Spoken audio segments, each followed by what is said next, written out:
사무엘상 9장.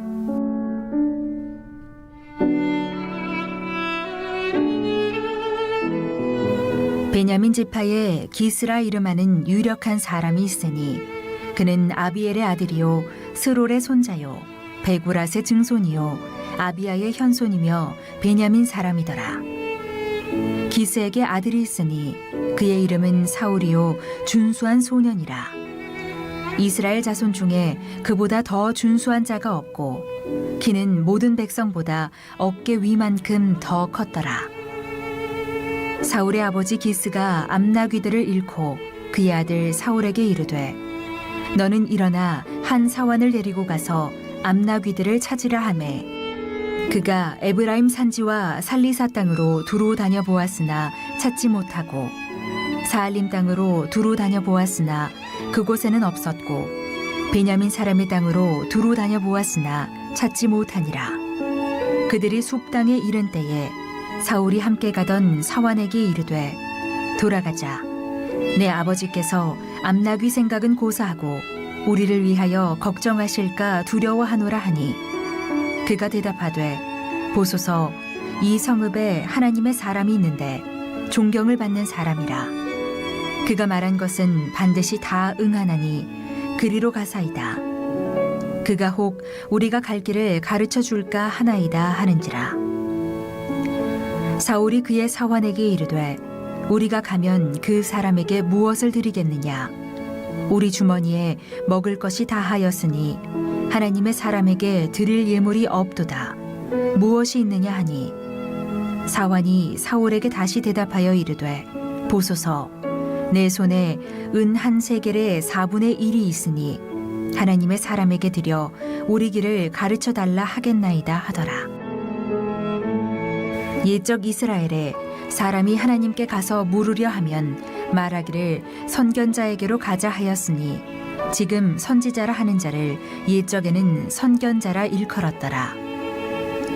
사울이 그의 사환에게 이르되 네 말이 옳다 가자 하고 그들이 하나님의 사람이 있는 성읍으로 가니라. 그들이 성읍을 향한 비탈길로 올라가다가 물 기르러 나오는 소녀들을 만나 그들에게 묻되 선견자가 여기 있느냐 하니 그들이 대답하여 이르되 있나이다. 보소서 그가 당신보다 앞서갔으니 빨리 가소서.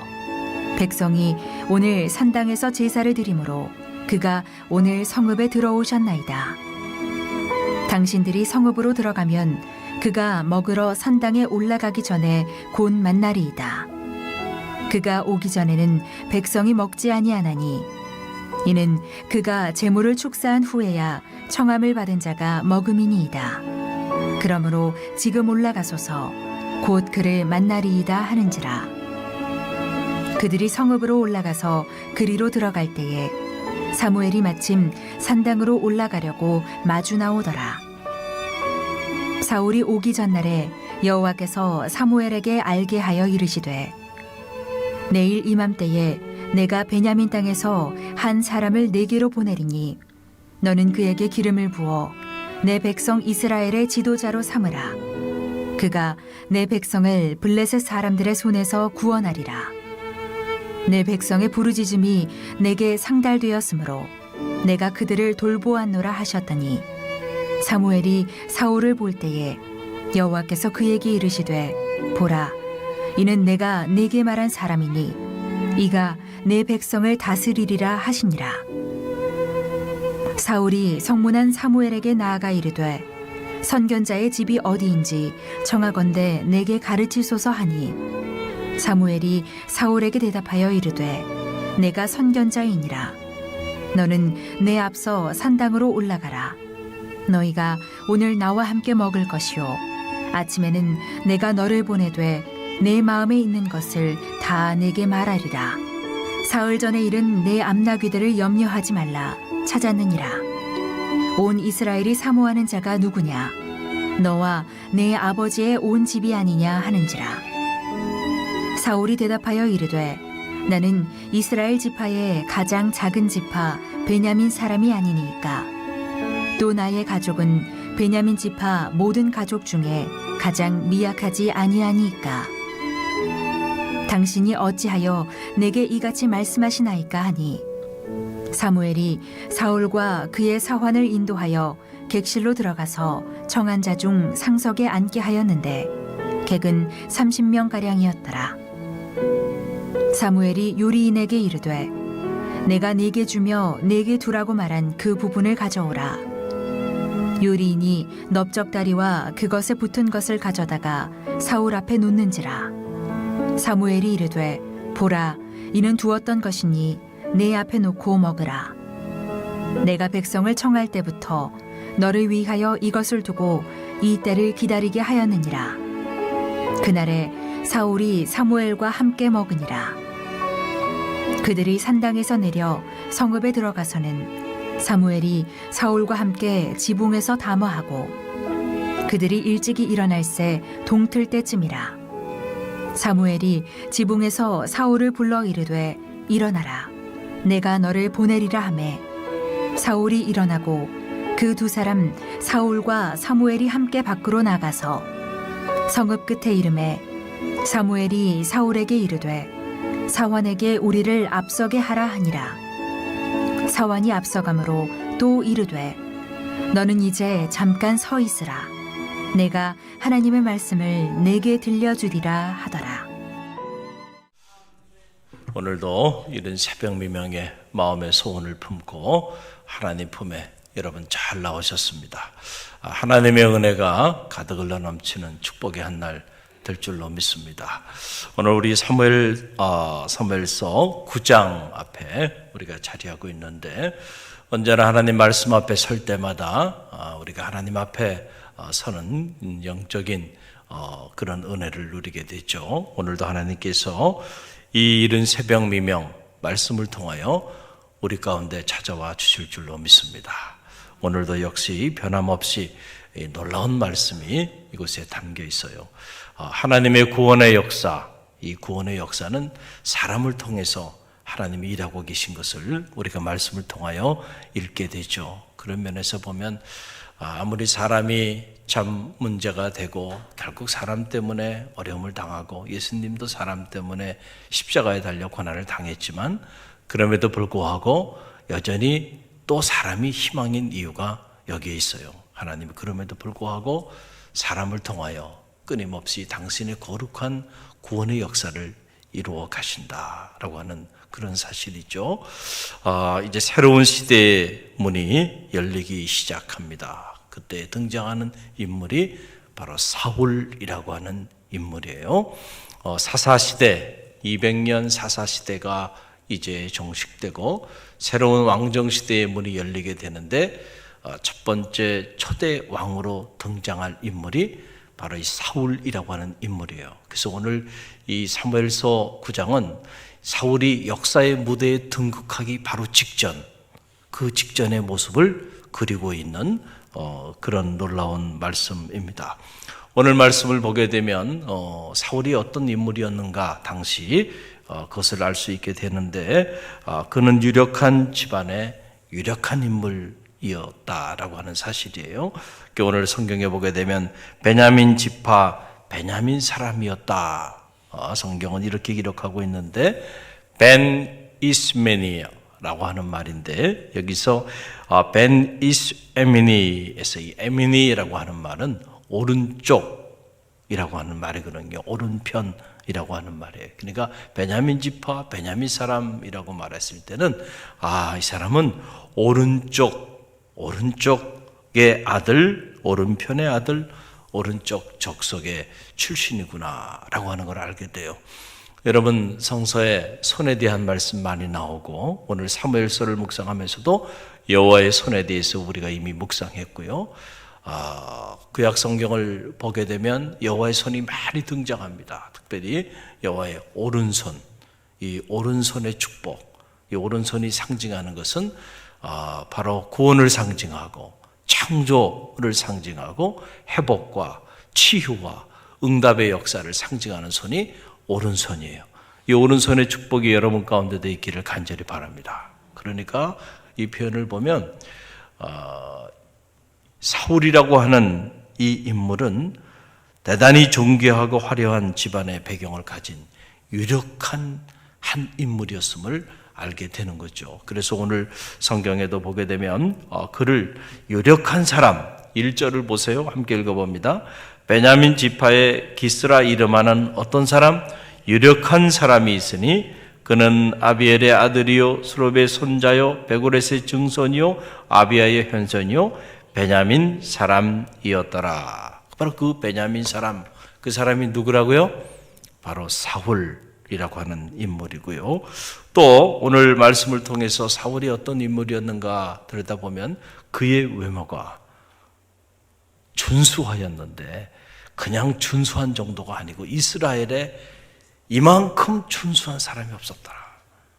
여러분 준수한 사람 좋아하시잖아요. 그렇죠? 키도요 보통 사람보다 얼굴 하나 그 이상이 더 키가 큰 거예요. 귀골이 장대하고 그냥 장대할 뿐만 아니고 요즘 우리가 참 좋아하는 꽃미남 스타일이었던가 하여간 준수한 사람이었다는 거예요. 그래서 여러분은 성경을 보세요. 2절 보면 그 내용이 나와요. 함께 읽어봅니다. 기스에게 아들이 있으니 그의 이름은 사울이요 준수한 소년이라. 이스라엘 중에 그보다 더 준수한 자가 없고 키는 모든 백성보다 어깨 위만큼 더 컸더라 그랬어요. 그러니까 직접 보지는 못했지만 사울의 외모는 정말 대단했던 것 같아요. 그러니까 이스라엘에 이만한 남자가 없었다. 그러니까 그가 얼마나 준수하고 얼마나 멋있게 생긴 소년이었는지 우리가 알 수 있죠. 또 키도 어깨 위 이상, 일반인보다 키도 크고 얼굴도 잘생겼고 그리고 집안도 유력한 집안에 유력한 사람이야. 이런 사람을 뭐라고 그래요? 엄친아라 그러잖아요. 그렇죠? 다 부러워하는 모든 걸 가지고 태어난 그런 사람이에요. 그리고 여기서 끝난 게 아니고요. 집안도 좋아요. 유력한 사람입니다. 아주 외모도 준수해요. 근데 거기에 겸손하기까지 해. 그러니까 참 딸 가지신 분들은 이런 사람 다 사이 삼고 싶은 모든 조건을 다 갖추고 있는 사람이 누구예요? 사울이라고 하는 인물이에요. 그래서 여러분 보세요. 사무엘이 사울을 만났을 때 사무엘이 사울에게 그의 가문에 대하여 그리고 그에 대하여 칭찬을 합니다. 그랬더니 그때 사울이 사무엘 앞에서 하는 말을 보세요. 뭐라고 얘기하나요? 여러분 이스라엘에 사모하는 자가 누구냐? 너와 내 아버지의 온 집이 아니냐? 사무엘이 사울에게 이렇게 말을 건네요. 그랬더니 사울이 하는 말입니다. 사울이 20절에서 21절 말씀입니다. 함께 읽어봅니다. 사울 전에 이른데 암나기들을 염려하지 말라 찾았느니라. 온 이스라엘이 사모하는 자가 누구냐? 너와 내 아버지의 온 집이 아니냐 하는지라. 사울이 대답하여 이르되 나는 이스라엘 지파의 가장 작은 지파 베냐민 사람이 아니니까. 또 나의 가족은 베냐민 지파 모든 가족 중에 가장 미약하지 아니하니까. 당신이 어찌하여 내게 이같이 말씀하시나이까 하니. 참 얼마나 겸손해요. 사무엘이 사울을 높여주잖아요. 그러면서 너와 내 집이 온 이스라엘이 사모하는 그러한 가문이 아니느냐 이렇게 얘기를 하니까 무슨 말씀입니까? 저희 지파는 이스라엘 중에서도 가장 작은 그러한 지파에 속해 있고 저는 우리 집안에서도 가장 미력한 사람에 불과합니다. 겸손하죠. 할렐루야. 하나님이 누구를 들어 쓰시냐면요, 겸손한 자를 들어 쓰시는 거예요. 이게 사울이요, 역사의 무대에 올라가기 이전의 사울의 모습이었어요. 일반 우리 같으면은 당신이 사람을 알아보네요. 그렇습니다. 우리 집안이 평범한 집안이 아니에요. 제가 평범한 사람이 아닙니다. 자존감을 갖는 거는 중요하지만 그러나 자칫 그것이 교만한 모습이 될 수도 있다는 거예요. 언제나 자기를 낮춰야 돼. 할렐루야. 나는 부족합니다. 나는 겸손합니다. 이게 스스로 자기의 부족함을 깨닫고요. 자기를 낮출 줄 알아야 해요. 그래야 하나님께서 그런 자들을 높여주는 거죠. 스스로 자신을 높이 생각하는 사람은 결코 하나님이 그 사람을 역사의 무대에 들어 사용하지 않는다라고 하는 사실이에요. 그래서 언제나 무대 아래 있는 마음, 늘 배우는 자세, 이게 중요한데 배우는 자세가 아니고 아유 저 사람 나보다 못해, 내가 저 사람보다는 나, 늘 그런 생각을 가지고 있는 사람은요 누구에게도 배우지 못해. 그래서 그의 삶은 발전하는 것이 아니고 끊임없이 퇴보하는 거예요. 그래서 가장 지혜로운 사람은 모든 사람에게 배우는 사람인 거예요. 할렐루야. 어떻게 배워요? 겸손해야 배우는 거야. 겸손하지 않으면 절대 못 배웁니다. 내가 교만한데, 내가 가장 잘났는데 누구한테 배워 내가? 다 나보다 못한데. 그런 생각을 가지고 있으면요 절대 배우지 못해. 배우지 못하는 게 아니고 결국은 무너지게 된다. 하나님도 그런 사람은 들어쓰지 않는다. 그래서 언제나 배우는 자세로 겸손히 나가야 한다. 교만은 패망의 선봉이요 쓰러짐의 앞잡이니라 그랬어요.